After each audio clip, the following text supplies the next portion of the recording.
It started like a routine hearing, calm, procedural, forgettable.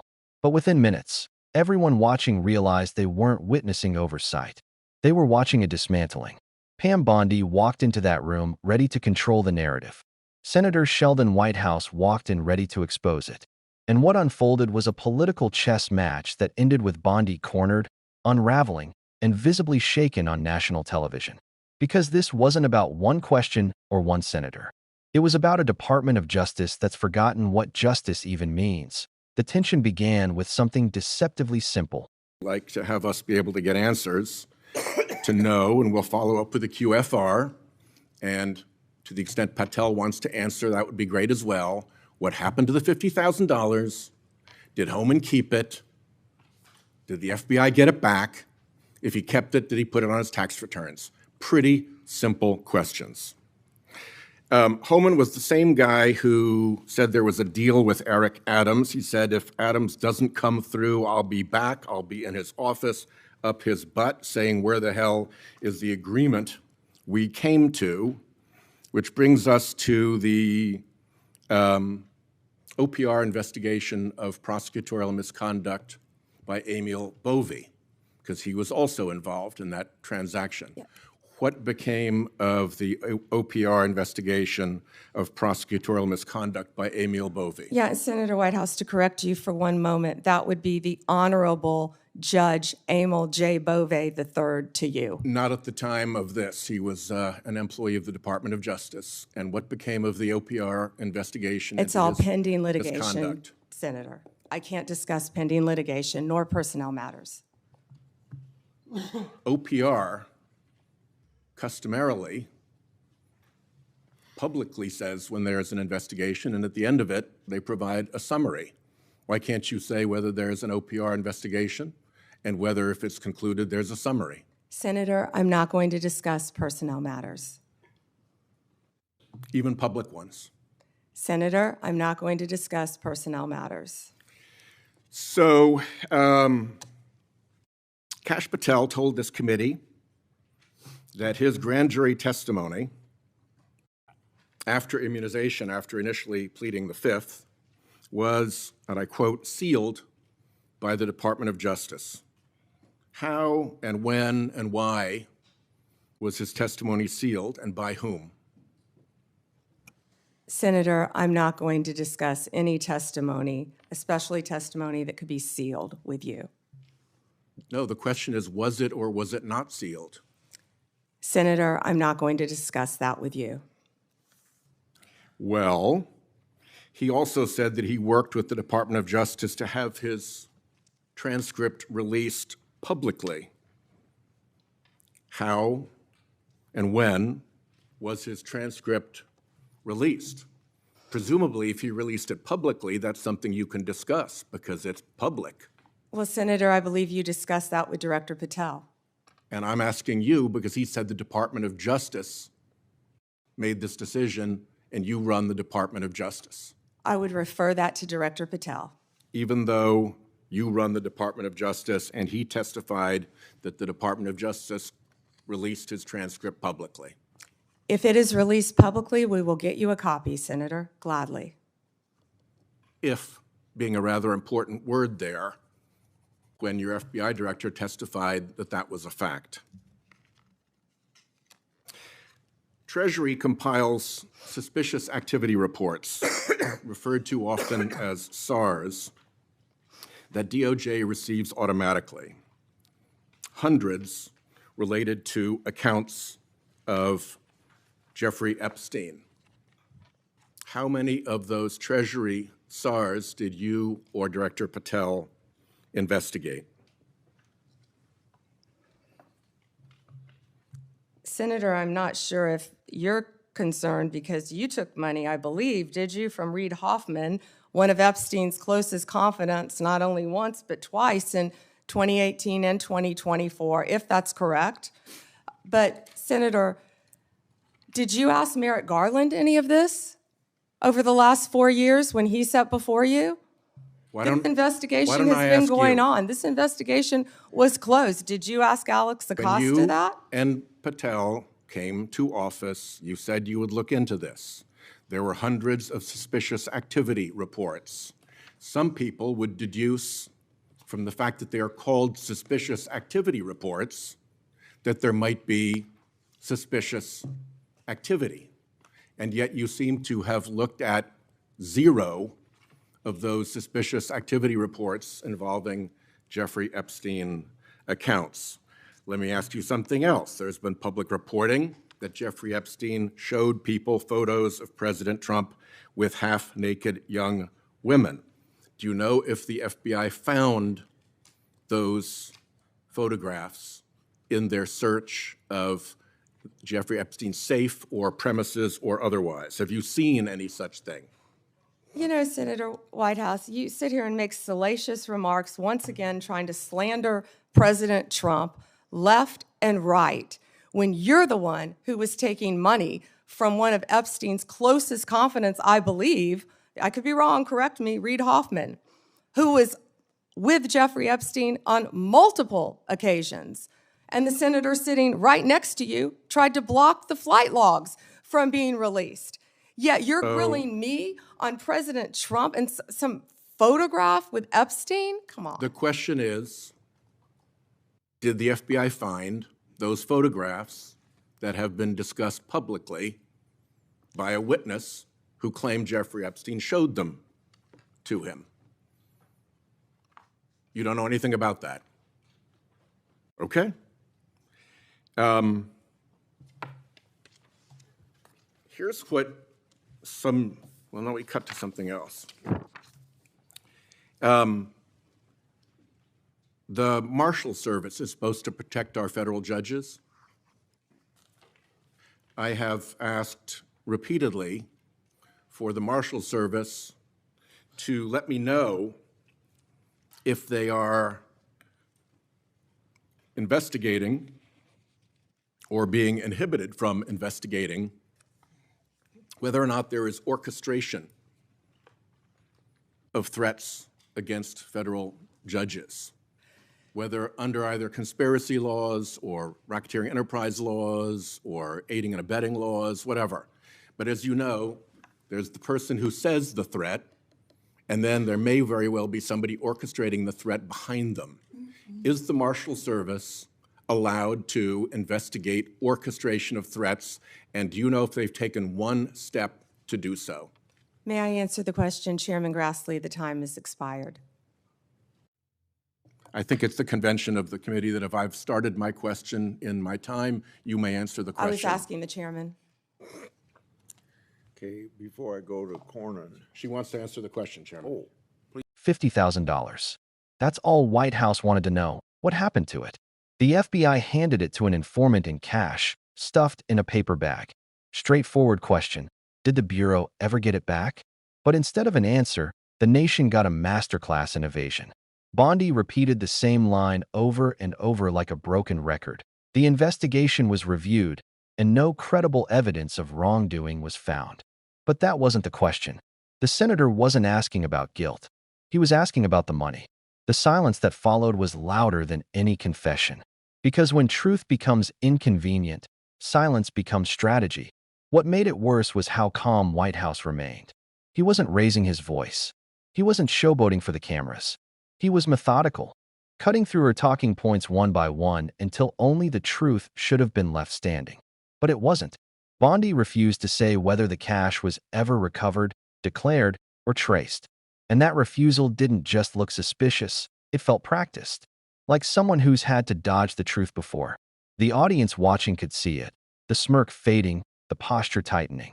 Each repetition of her scripted line made the moment heavier, more uncomfortable. This wasn't confidence anymore.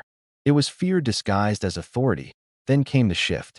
Whitehouse moved from the missing cash to something that hit much closer to the department's core, a potential misconduct investigation. The name he dropped changed the entire atmosphere. Amal J. Boy 3. At the time, a DOJ attorney connected to the same controversial case. Whitehouse asked about the Office of Professional Responsibility's investigation into his actions. Bondi's face went blank. That's pending litigation, she said. I can't discuss personnel matters. The senator reminded her that OPR investigations are typically acknowledged publicly. Again, She refused. It wasn't protocol, it was panic. Because when an institution starts hiding even its internal checks, that's not procedure. That's rot. And when the facts got too close for comfort, Bondi switched tactics. She attacked. Out of nowhere, she accused Whitehouse of hypocrisy, claiming he supported legislation benefiting his wife's company. The kind of low blow meant to derail the conversation and muddy the waters. But Whitehouse didn't take the bait. His voice stayed steady, his expression unmoved. The questions here are specific, he said. Responding with far-right talking points isn't helpful. In that instant, Bondi's attempt to flip the script collapsed. Because deflection only works when the audience isn't paying attention. And this time, they were. Whitehouse pressed on. He wanted to know about another mystery, a sealed testimony. According to sworn statements, a senior official named Kash Patel had testified under immunity after initially refusing to speak. Patel claimed the department itself sealed his grand jury testimony.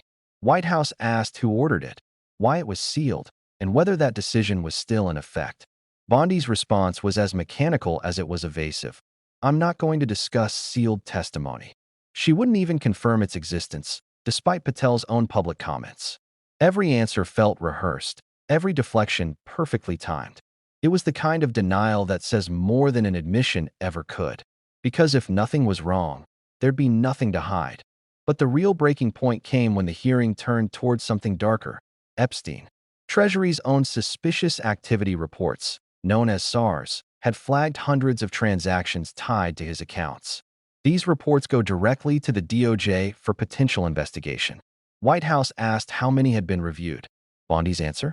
None that she could name. Instead, she attacked again, accusing the senator of taking donations from a businessman once linked to Epstein. It was an astonishing pivot, turning a question about criminal oversight into a partisan smear. The contrast was glaring. One side asking for accountability, the other using insult as armor. What made that moment unforgettable wasn't just the question. It was the look in Bondi's eyes when she realized what she'd just admitted. Because in trying to dodge, she confirmed the one thing the public already suspected: the department hadn't touched Epstein's flagged transactions. Hundreds of suspicious reports, ignored. In any normal government, that would spark an internal audit, a press briefing, something. But here, it was brushed off like a nuisance. And when Whitehouse brought up reports that Epstein once showed people photos of powerful figures with young women, Bondi exploded. She called it salacious, accused him of slander, and ranted about bias. But that reaction, that immediate outrage instead of clarification, spoke volumes. It wasn't about defending truth. It was about defending control. Why now? The hearing didn't feel like questioning anymore. It felt like exposure. Each time Bondi ducked, another layer peeled away. What started as a single missing payment had turned into a pattern, a roadmap of how power protects itself. Refuse, deflect, attack, repeat. The formula was painfully clear. And the more she used it, the more the cracks in her credibility showed. Because you can only hide behind procedure for so long before the mask slips. This wasn't a leader under fire. It was a system under siege from its own secrets. Whitehouse didn't have to raise his voice. His persistence was enough. When he asked again about the Treasury reports, Bondi gave another smirk, dismissed the topic, and tried to paint the entire line of questioning as partisan. But that's the thing about accountability. It doesn't care who's asking. And when someone refuses to answer basic oversight questions, it stops being about politics. It becomes about the public's right to know. The DOJ wasn't being accused of mistakes. It was being accused of indifference, of deciding which truths are worth investigating and which should be buried. The longer the exchange went on, the clearer it became that Bondi's deflections weren't random. They were calculated. She knew exactly what not to say, which words not to confirm, which paths to close off. That kind of control isn't instinct, it's training. And it showed a department more interested in optics than honesty. Because if there was nothing to hide, these hearings wouldn't need so much choreography. The truth would simply speak for itself. And yet, even as she dodged, something else was happening. Public trust was eroding in real time. People watching saw the difference between a politician and a public servant. They saw how one side used accountability to reveal, and the other used it to obscure. Whitehouse wasn't performing. He was documenting. Every unanswered question became evidence. Every deflection became data. And by the time the final moments arrived, the audience didn't need to be told who was winning. They could feel it. When the senator asked his last question, his voice was calm but tired. Have you or your department reviewed any of the suspicious reports? Bondi smirked again, offered a condescending laugh, and turned it back into an insult. That's when he said it, the line that ended the hearing and defined the moment. I can see I'm not going to get a straight answer from you. 7 words that cut through every layer of spin, silence, and political theater. It wasn't frustration, it was disappointment. The kind that comes when you realize the truth isn't being hidden by lies, but buried under arrogance. As the camera zoomed out, Bondi stared straight ahead, her mask of composure barely holding. The hearing adjourned, but the damage didn't end there. That clip spread everywhere. Viewers didn't see strength in her defiance. They saw weakness in her avoidance. Because when the nation's top law enforcer treats questions like threats, something's fundamentally broken. And the people watching knew it. That moment became a symbol, not just of one official's downfall, but of how fragile accountability has become in America's institutions. The department that once prided itself on integrity now looks allergic to transparency. Bondi's silence wasn't just her own. It was the silence of an entire system protecting itself.